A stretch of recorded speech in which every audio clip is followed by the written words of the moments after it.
В Международном университете гуманитарных наук и развития состоялась международная конференция, посвященная целям устойчивого развития и будущему образования. Конференция собрала в Ашхабаде дипломатов и международных экспертов. Перед началом работы гостям представили выставку достижений студентов.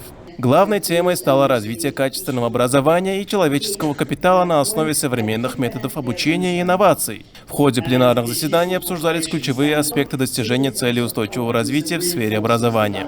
Особое внимание уделялось роли международного экономического сотрудничества в развитии образовательных инициатив. Завершилось мероприятие торжественным заключительным словом руководства университета и культурной программой.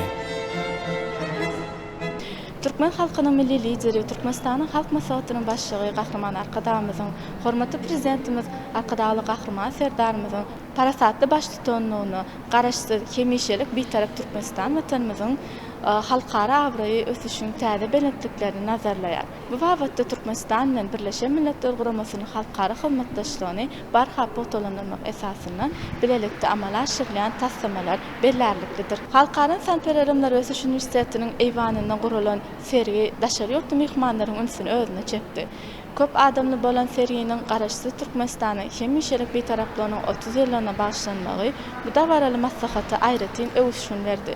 Ýokary Oky Mektebiniň eýwanyna ýaýbanlandyrylan sergide halkara Sanpererimler Ösüş Üniversitetiniň talipleriniň gazanan halkara derejesindäki üstünlikleriniň medallarynyňdyr, şahadatnamalarynyň, şeýlekim olaryň giňde şöhretlendirilmegi bolsa, bilim ulgamyndaky gazanan beýik üstünlikleriň beýany bolup, hakydalara hemişelik ornaşdy.